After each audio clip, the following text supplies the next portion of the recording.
नमस्कार, आप देख रहे हैं सी न्यूज भारत और मैं हूं आपके साथ प्रिया श्रीवास्तव। वक्त हो गया खास खबर का। महाराष्ट्र के बुलढाणा जिले के मलकापुर विधानसभा क्षेत्र में 10 नवंबर को केंद्रीय गृह मंत्री अमित शाह ने भाजपा महायुति उम्मीदवार चैन सुख संचेती के प्रचार के लिए बड़ी जनसभा को संबोधित किया। ये सभा मलकापुर शहर के जनता college of arts and commerce के प्रांगण में आयोजित की गई।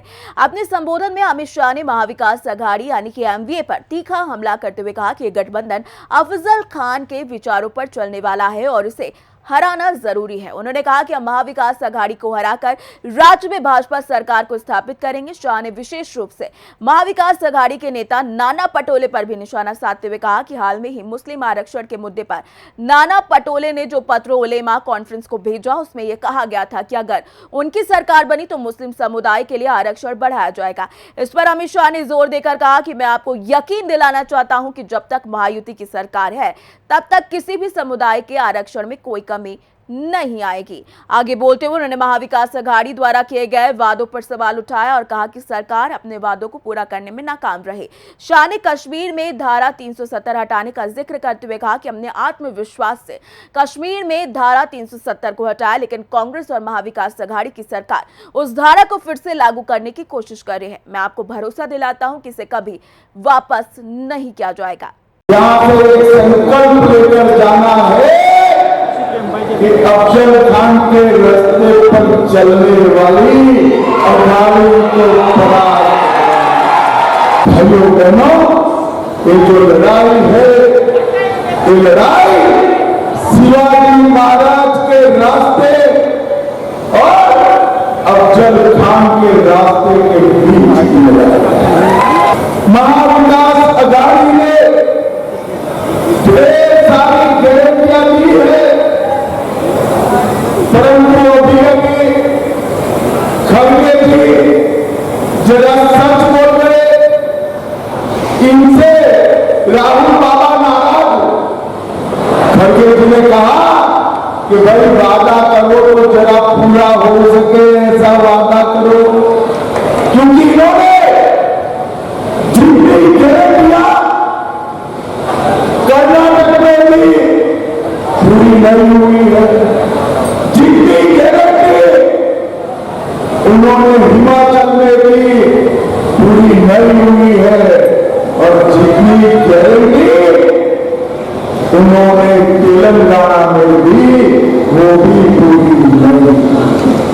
जब वो पार्लियामेंट में धारा 370 का बिल लेकर खड़ा हुआ, इस शरद पवार, राहुल बाबा, ममता जी, अखिलेश यादव, स्टालिन जी, सारे के सारे काम कर रहे और कहने लगे कि मत हटाइए, मत हटाइए। मैंने बोला क्यों न हटाए भाई? तो उन्होंने कहा कश्मीर में खून की नदियां बह जा रही है। अरे राहुल बाबा, 6 साल हो गए, 6 साल खून की नदियां छोड़ो, किसी की कंकर चलाने की पारित किया कि हम 370 को वापिस लाएंगे। राहुल बाबा, शिवाजी महाराज की धरती पर खड़ा होकर मैं कहता हूं, आप तो क्या, आपकी 4 पीढ़ी भी 370।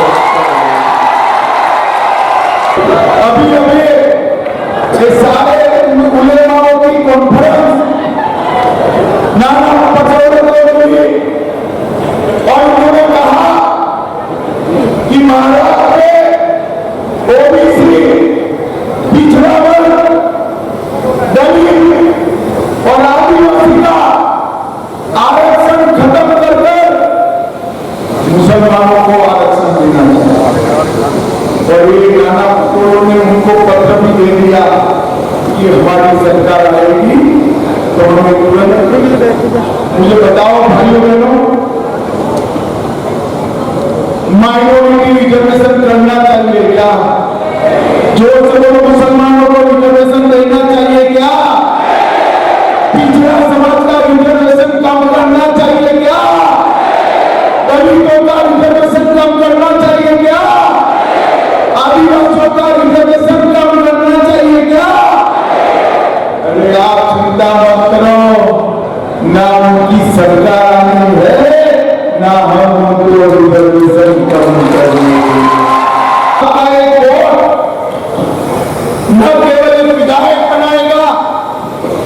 केवल सरकार बनाएगा, भारत को दुनिया में पहले नंबर पर बिठाने का काम आपका होगा।